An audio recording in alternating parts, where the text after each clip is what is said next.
drage gledalke in spoštovani gledalci naše televizije, en prav lep in glede na pratiko seveda tudi še vedno poletni pozdrav. Pa čeprav se s končevanjem avgustovskih dni dan seveda začenja zares pomalem krajšati in to s hitrostjo vsaj pol ure na teden.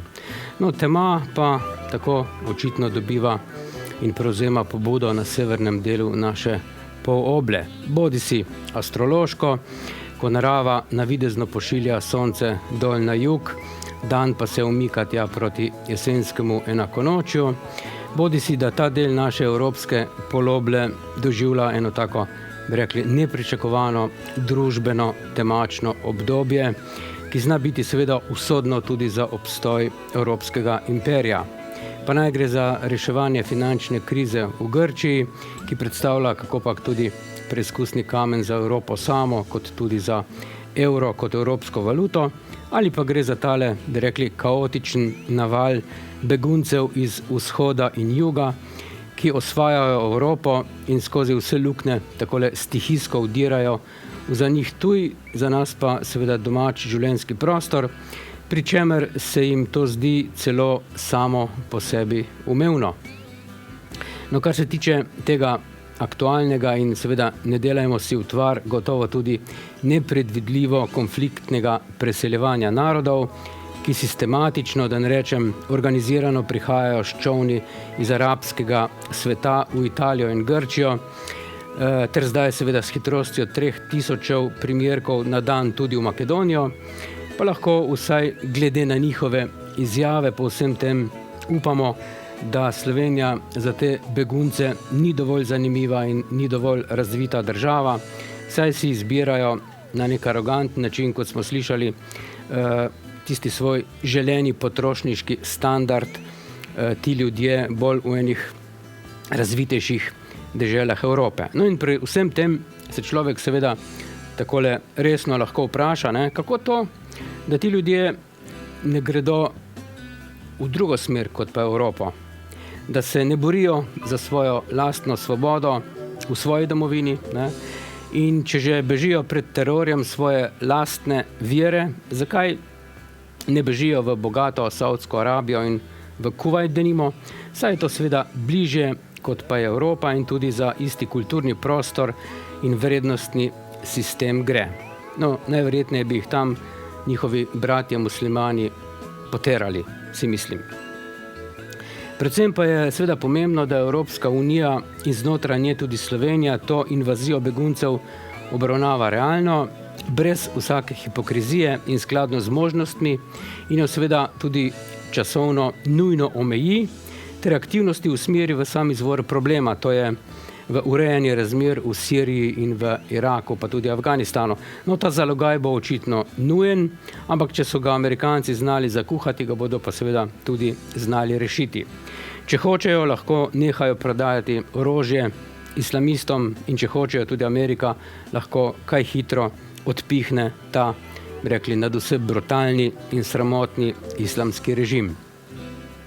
Vse to, lahko rečemo, vojno, tržno, begunsko dogajanje, če ga le pogledamo malo bolj iz časovno oddaljene perspektive, je torej verjetno res v rokah ene prikrite svetovne vlade, ki je ta problem generirala sama, zato ga lahko sama tudi reši, če se seveda tako odloči.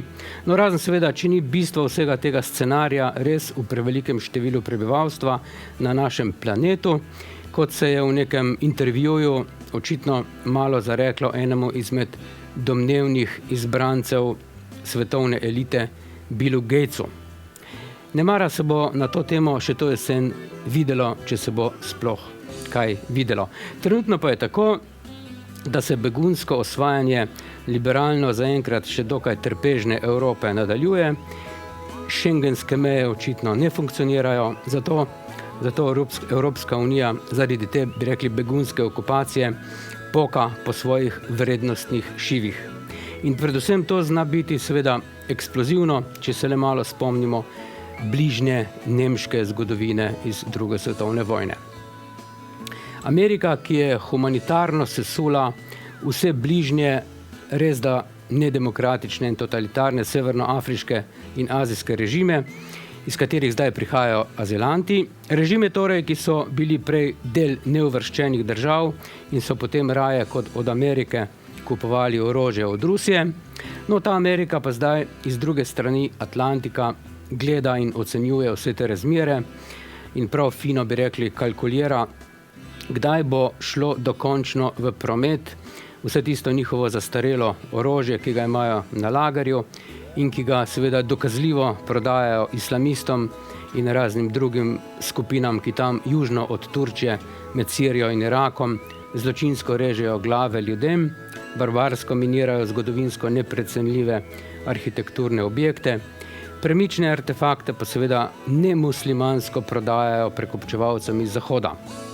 Dokler ne bo to staro železje, se reče orožje, prodano, seveda ni pričakovati kakšne resne in radikalnejše ameriške intervencije na tem področju.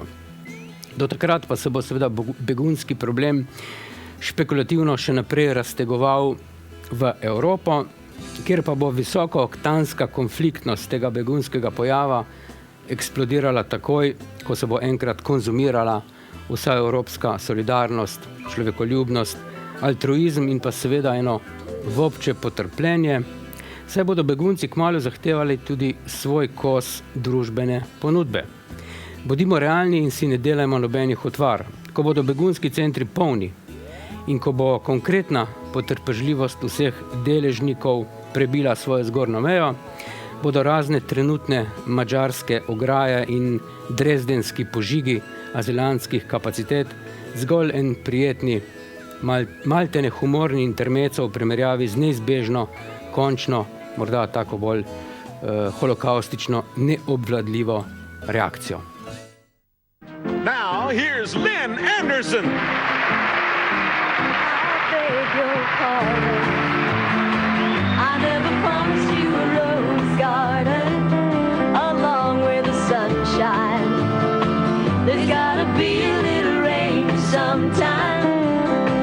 When you take, you gotta give, so live and let live or let go. Whoa, whoa, whoa, whoa, I beg your pardon. I never promised you a rose garden. I could promise you things like big diamond rings, but you don't find roses growing on stalks of clover. So you better think it over. Well, if sweet talking you could make it come true, I would give you the world right now on a silver platter. But what would it matter? So smile for a while and let's be jolly. Love shouldn't be so melancholy. Come along and share the good times while we can. I beg your pardon. I never promised you a rose garden along with the sunshine. There's gotta be a little rain sometime.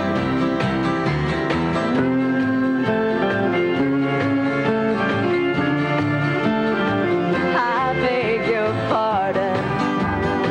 I never promised you a rose garden. I could sing you a tune and promise you the moon, but if that's what it takes to hold you, I just as soon let you go. But there's one thing I want you to know. You better look before you leap, still waters run deep, and there won't always be someone there to pull you out. And you know what I'm talking about. So smile for a while and let's be jolly. Love shouldn't be so melancholy. Come along and share the good times while we can. I beg your pardon. I never promised you a rose garden along with the sunshine. There's gotta be a little rain sometime. Thank you.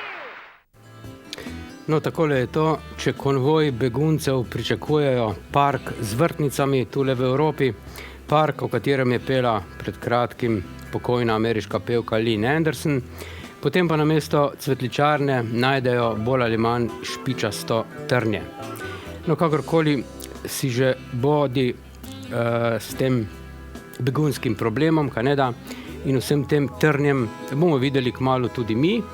No, zaenkrat pa z naše slovenske perspektive lahko vidimo le to, da je poletje tekočega leta v resnici mimo in da je vlada tudi že prišla z dopusta, da ne omenjam seveda našega največjega in najboljšega izvoznega artikla Karla Erjavca, ki se je končno tudi že prikazal s počitnic, seveda klasično spet nič kriv in nič odgovoren za vse tiste afere zunanjega ministrstva, o čemer prepričuje, mislim, o svoji brezmadežnosti, najprej samega sebe, pa tudi javnost, da se ravno se dela malce norca z nje. No, tudi parlament bo spet začel z delom, pa 22,000 otrok gre letos tudi v šolo, tako da bo september kot še zadnji koledarski poletni mesec seveda nad vse izrazito prisoten v našem prostoru.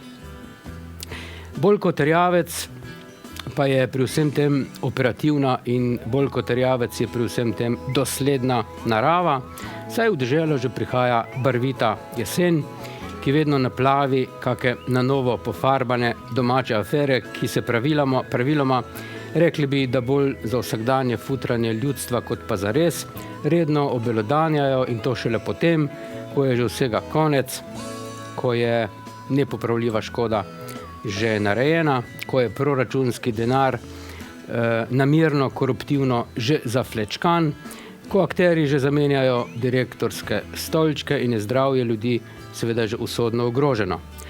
Povrhu tega pa že vsi mi dobro vemo, da vseh teh odkritih šalabajzerij naše sistemske korupcije in strokovne nesposobnosti dela javnega sektorja, ki jih te dni objavlja Računsko sodišče in razne doktorske komisije, da potem teh kršitev naše aktualno sodstvo ni sposobno niti podrazno strokovno procesirati in jim dati svoj časovno normalen sodni epilog, ki bi vzdržal recimo tudi presojo potem Ustavnega sodišča ali Evropskega sodišča za človekove pravice, Kanada. Če pa se že te, bi rekli, medijsko odkrite svinjarije in škandali, s katerimi se soočamo te dni, slučajno le znajdejo potem končno na sodniji, pa ob taki kakovosti sodniškega personala, ki ga neselektivno spušča skozi svoj izobraževalni sistem Bavconova pravna fakulteta, o čemer je oni dan škandalozno in šokantno govoril Boštjan M. Zupančič. No, po vsem tem pa je potem seveda jasno, da te afere in družbeno-konceptualni kriminal nimajo pravzaprav nobenih šans, da bi jih naša sodnija končala v nekem funkcionalnem roku, tam vsaj do 10 let, ko bi pravnomočna sodba morda še imela kak smisel in izrečena kazen sploh še kako opozorilno moč. No, in če mnogi sodni procesi po dolgih letih izjemno slabega sojenja ne zastarajo, kot je to primer Patria, in se po dolgih zapletih za spremembo celo nekateri že pripeljajo do kake pravnomočne odločbe, pa se nazadnje obsojenci izbrane provenience seveda pri nas dokaj fino in zlahka izognejo zaporu, češ da so preveč bolani, da bi šli na Dob, pa čeprav se z lahkoto recimo vozijo v Švico poslušati, kako jim tečejo obresti, z lahkoto seveda hodijo na dopust, uživajo na tem dopustu na varovanih istrskih lokacijah in v svoje terapevtsko veselje seveda lovijo ribe. Mislim jasno, da na Zidarja, na Bavčarja, pa seveda tudi Grubeliča. In navkljub vsemu so na naši pravosodni sceni še vedno taki primerki, kot je trenutni minister Klemenčič, ki je še iz časa predsednikovanja KPK-jev ves poflajštran s protiustavnimi odločbami, kar je ugotovilo Ustavno sodišče seveda. Še vedno na televiziji nastopa tudi tožilska zvezda Goran Fišer, ki je skupaj z bivšim Pahorjevim ministrom Alešem Zalarjem zadnji dan Zalarjevega šihta koruptivno nastavil Boštjana Škrleca za direktorja Vrhovnega sodišča. No, da ne omenjam seveda tudi lika proslulega prvega sodnika Masleše, ki bo prišel v pravne anale po gostilniškem kvantanju, da je treba sfukati Janšo, pri čemer sta ga nažalost slišali 2 priči. Ob še nekaj drugih, bi rekli, razvpitih Titovih pionirkah in pionirskih starlet našega prava, je seveda jasno, zakaj ima Ustavno sodišče polne roke dela s popravljanjem takih umotvorov naših slabih sodnikov in sodnic, da ne omenjam zadnjih novic Evropskega sodišča za človekove pravice, da je Slovenija po kršitvah človekovih pravic prva država v Evropi glede na število prebivalcev. No, za vse te izgubljene sodbe na Evropskem sodišču pa, kot vemo, plačujemo penale mi, davkoplačevalci. A si slišal, Cerar?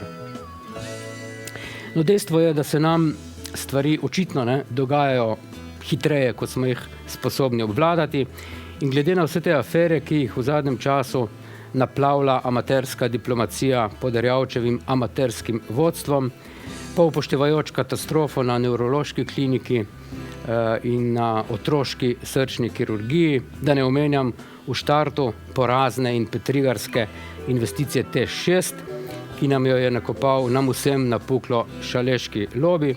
No, po vsem tem se seveda lahko res zamislimo nad vprašanjem, ki si ga je ob priliki arbitražnega škandala postavila mednarodno priznana slovenska pravnica Verica Trstenjak, ki se je vprašala, če smo sploh sposobni upravljati sami svojo lastno državo. In to vprašanje ni več samo retorična scholastika.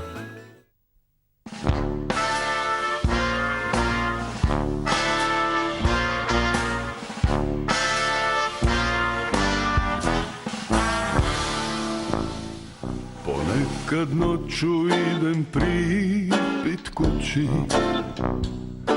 i pitam sebe zašto pijem, zato što nema zvijezda, što je svuda blato i što se srce stalno sprema pući. Ponekad noću idem pripit kući i pitam sebe zašto pijem, zato što nema zvijezda, što je svuda blato i što se srce stalno sprema pući.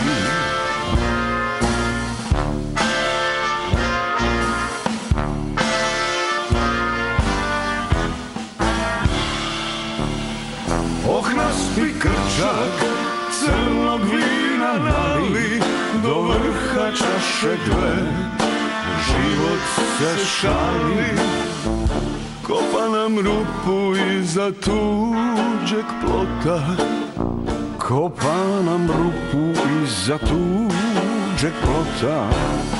Misli me peku, srce puca pali, u grlu žeđa kakvu nikad nismo znali.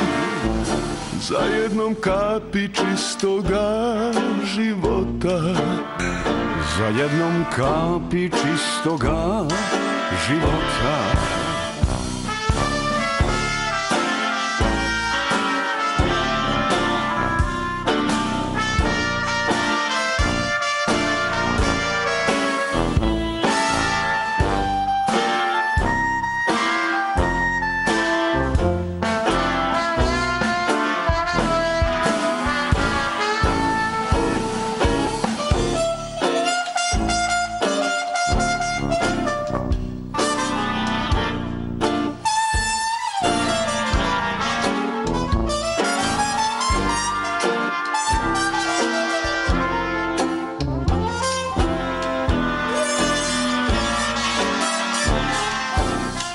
Ponekad noću idem pripit kući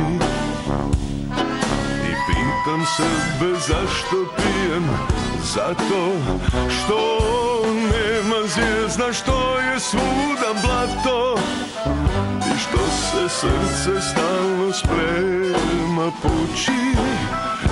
Zato što slušam kako umirući proklinju život, dok se mrkojato oblaka ruši i gromovi na to tutnje nad krovom. Sve me muči, sve me muči, sve me muči.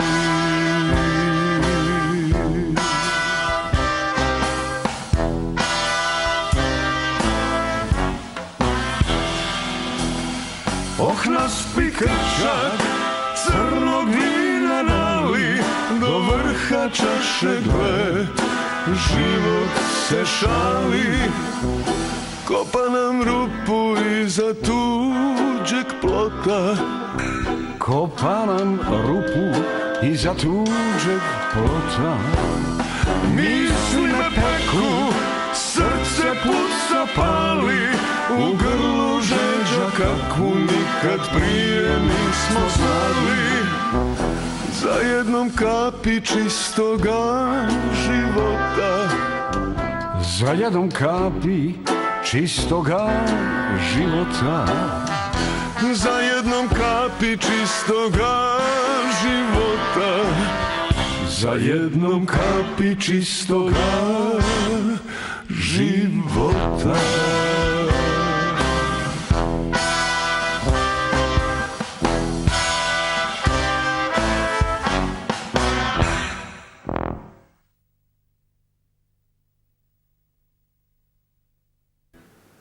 No, čeprav je pred nami ostalo še kar nekaj koledarskega poletja, pa se naravna življenjska moč tega osrednjega sončnega letnega časa že neizogibno, bi rekli, premika od svojega zenita navzdol in seveda spreminja zorni kot dojemanja vseh dogodkov okoli nas. Pa naj si bo vremenskih, družbenih, pa tudi povsem življenjskih in seveda tudi takih, ki se dotikajo naše lastne transcendence. Tudi tako usodnih, bi rekli, denimo, kakršen je bil tale avgustovski odhod Arsena Dedića, izjemno pomembnega glasbenika, ki je potoval skupaj z mnogimi generacijami našega časa. No, leta 1964 je celo nastopil v Trboveljskem delavskem domu, če se morda še kdo to spomni. Skratka, drage gledalke in spoštovani gledalci, tale naš za kozmos seveda nepomemben svet pa se na začetku 3. tisočletja na planetarni ravni vseeno izjemno hitro vrti in doživlja svojo, bi rekli, močno sociološko preobrazbo. Bodi si s svojimi medcelinskimi okupacijskimi selitvami, dirigiranimi finančnimi krizami, pa vsiljenimi vojnami in raznimi trgovinskimi sporazumi, bodi si z ekonomsko okupacijo korporacij in pa seveda s trkom različnih vrednot. No, istočasno pa se v teh, rekli bi, neravno sentimentalnih razmerah obrambe svojega življenjskega prostora zmedeno in še kar naprej kobaca z zapoznelimi refleksi tudi naša slovenska mazohistična zarukanost, polna enega birokratskega žlajfanja, pa seveda altruističnega opletanja s tujim onem po koprivah, pa neke nezaslišane počasnosti v tistih razmerah, ki zahtevajo seveda takojšnje ukrepe, da ne omenjam takih preužitkarjev s pretečenim rokom trajanja, kot so komunistični pacienti in njihov čebular iz Murgl, pa neoborčevski sesalci, ki so kot klop prisesani na proračun in na zgodovinske inštalacije kabaretskih nastopov svojih patetičnih klonov, ki seveda so že zdavnaj tam, kjer jih je povozil čas, pa tega še niso opazili.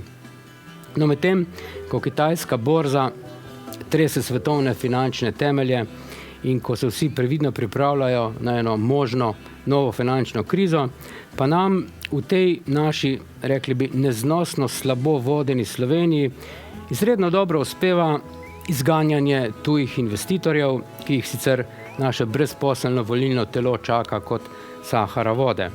Prav zato tuj frišen denar za voljo naših birokratskih blokad seveda raje zavije na Slovaško in tam investira denimo kako 1,5 milijarde evrov v tovarno avtomobilov, kot je to pravkar storil britanski izdelovalec avtomobilov Jaguar Land Rover, ki se mu seveda ni ljubilo ukvarjati z našimi slovenskimi rigidnimi poslovnimi blokadami in okoljem, polnim frustracij in ene kumijevske administracije.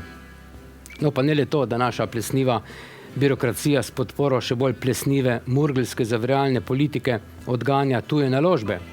Ampak še tiste, ki tukaj zagotavljajo delovna mesta, silijo drugam, kot je to recimo storil proizvajalec kompresorjev Sekom, ki je proizvodno iz Črnomlja preselil tudi na Slovaško, ali kot je to storil en Slovenec, ki ni vedel, kako naj vendarle investira nekaj milijonov evrov v svojo pivovarno, ne? In ko so mu povedali, da nima šans, pred 5 leti je vso stvar uredil v nekaj mesecih tamle 10 metrov blizu Pliberga čez slovensko-avstrijsko mejo.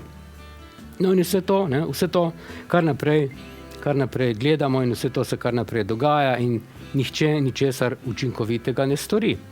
Predvsem mislim pri tem na koga drugega kot na vlado, ki ima v resnici v svojih rokah škarje in platno za preprečevanje take butaste rabote.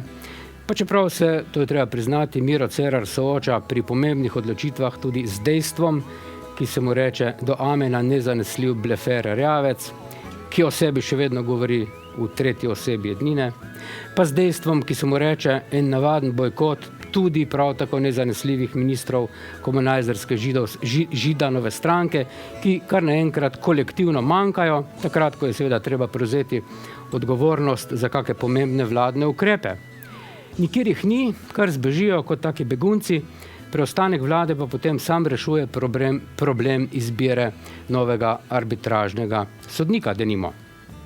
Skratka, vsi mi, kot kaki zombiti, že četrt stoletja, kar naprej gledamo in kar naprej čakamo, da se bo menda administracija kar sama od sebe ukinila, da bo pravosodje delalo hitro in učinkovito, kar samo od sebe, in da bodo kompromitirani in neugledni predstavniki pravosodnega sistema sami spokali domov, ker bodo čudežno uvideli, da delajo škodo družbi, sebi in pravosodju. Pa da nam bo našo konkurenčnost menda izboljšal sam ljubi Bog in ne mi, in da se bodo stroški dela tudi sami znižali, vse to mi čakamo, pa da bo vsa dovoljenja za investiranje v proizvodne obrate možno dobiti prej kot v 5 letih, pa da bo rjavec sam odstopil, ne pa da se ima za brezmadežnost početja in tako naprej, vse do tiste odgovornosti in etike, ki se bo menda kar sama zasadila v naši ekonomiji in našem gospodarstvu. Skratka, nihče se ne zmiga in nihče potem tudi ne potera teh diletantov in uveljavi eno preverjeno, racionalno logiko, ki vlada seveda v uspešnih evropskih ureditvah.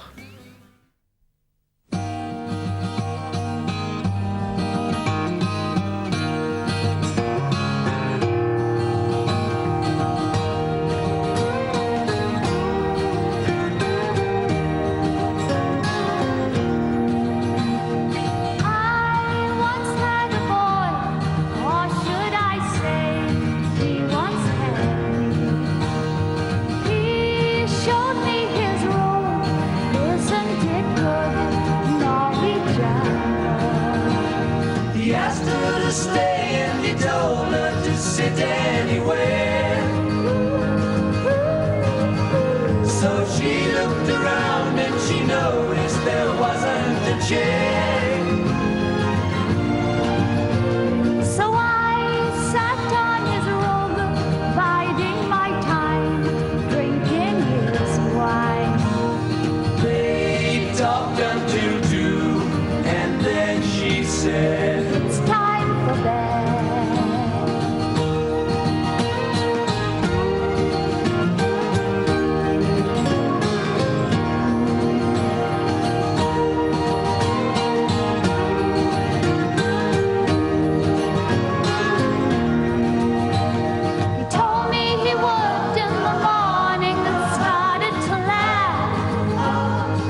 No, tole je bila krasna skladba, Norveška šumica, ki jo bodo v naslednjih desetletjih ali pa še prej, slej ko prej okupirali begunci iz Afganistana, Alžirije, Somalije, Nigerije, Iraka, najbrž Libije in tako naprej. No, zapela pa jo je legendarna liverpoolska pevka Cilla Black, ki je to poletje zapustila tale naš svet in odšla nekam drugam. Morda celo tja, kamor odhajajo tudi poletne sape leta 2015, ki že dajejo prostor enim jesenskim vibracijam, no te pa nam bodo s časoma gotovo povedale, da ničesar na tem svetu ni več samo po sebi umevnega. In prav zato smo lahko seveda veseli, da imamo tako dolgo v našem aktualnem času takega velikana, kot je Boris Pahor, ki mu vsi čestitamo za 102 leti življenjskih preizkušenj. No, tudi vi, ki nas gledate, zdržite čim dlje. Pa srečno!